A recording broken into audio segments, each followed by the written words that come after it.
Hello दोस्तों, स्वागत है आपका आपके अपने लीगल चैनल सोच पर प्रहार में। मैं हूं एडवोकेट सनी शर्मा और दोस्तों आज मैं आप लोगों के लिए एक बहुत ही इंपॉर्टेंट जजमेंट लेकर के आया हूं। दोस्तों देखिए, जब हम सच की लड़ाई लड़ते हैं और सच से लड़ाई लड़ते हैं तो फिर बहुत ही आसान होता है लड़ना भी और जीतना भी, क्योंकि फिर आप जो कुछ भी कहते हो वो बिल्कुल फैक्ट्स होते हैं और फैक्ट्स हमेशा एक ही रहते हैं। वो समय टू समय बदलते नहीं है, टाइम टू टाइम बदलते नहीं है, एक ही रहते हैं। आज भी वही रहेंगे, जब आपसे अपोजिट पार्टी के वकील साहब पूछेंगे तब भी वही रहेंगे, और आप किसी दूसरी जगह पे मेंशन करोगे तब भी वही रहेंगे। लेकिन दोस्तों जब हम जीतने के लिए झूठ का सहारा ले लेते हैं तो दोस्तों कहीं ना कहीं हम गलती कर ही बैठते हैं। चाहे ना चाहे, कितनी बुद्धिमत्ता से आगे बढ़ लें, लेकिन फिर भी कोई ना कोई पॉइंट ऐसा छूट ही जाता है जहां पे गड़बड़ हो जाती है। इसके अलावा दोस्तों देखिए, कोई सा भी केस हो, चाहे वो पति का हो या पत्नी का हो, वो स्ट्रांग बना हुआ होना बहुत ही जरूरी है। और इसके साथ साथ ये जरूरी है कि उसमें यदि आप दूसरी पार्टी पे एलिगेशन लगा रहे हो तो वो एलिगेशन ऐसे हों जो साबित भी हो सकते हो।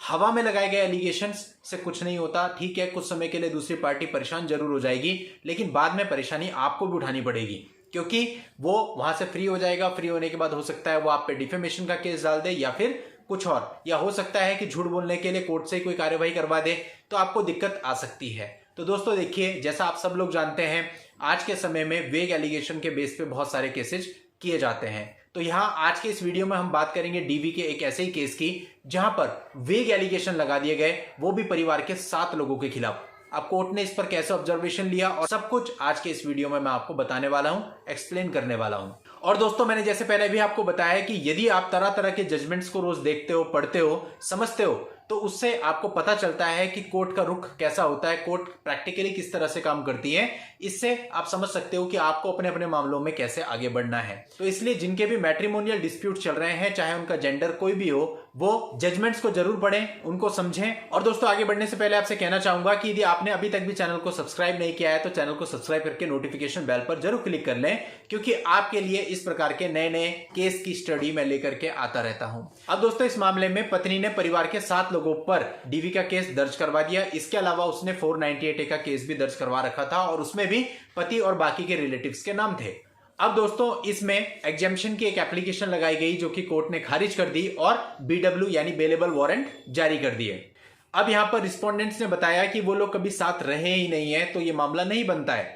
तो जो लड़की का वकील था यानी पत्नी का वकील था, उसने इसको अपोज किया। उसने कहा कि जो भी चीजें हैं ये बात की हैं, अभी इस स्टेज पर आप इसको नहीं बोल सकते हो, अभी तो मुकदमे की शुरुआत है, यहां पर ये चीजें मेंटेनेबल नहीं होंगी जो आप बोल रहे हो, इसको बाद में आप बताइएगा। अब दोस्तों इन परिवार के लोगों में से कुछ लोग इसकी क्वेश्चनिंग के लिए हाईकोर्ट में चले गए।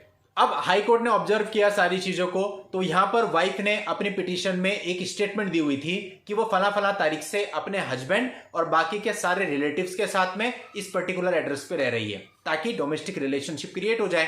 क्योंकि देखिए, डीवी का केस तभी लग सकता है जब आप उन लोगों के साथ में एक ही घर में निवास किए हो।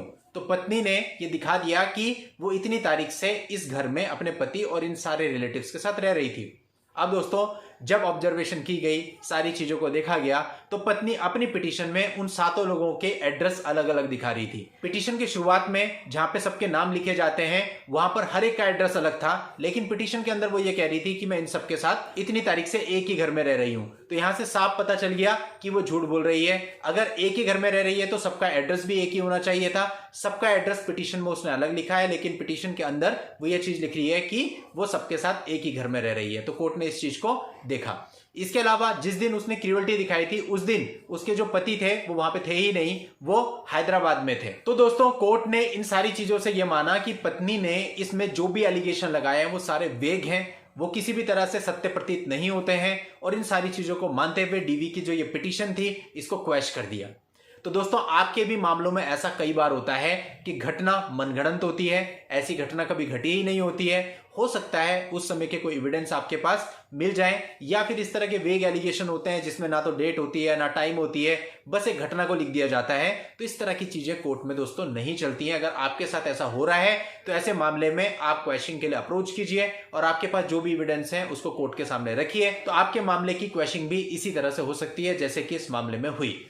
और दोस्तों आप लोगों के रेफरेंस के लिए जजमेंट का लिंक मैं इस वीडियो के नीचे डिस्क्रिप्शन में दे रहा हूं, वहां जाकर के आप इस जजमेंट को पढ़ के इसका पूरा लाभ उठा सकते हैं और इसे डाउनलोड भी कर सकते हैं। नेक्स्ट वीडियो में नई लीगल जानकारी के साथ मैं आपसे फिर मिलता हूं, तब तक के लिए goodbye and thank you for watching, take care.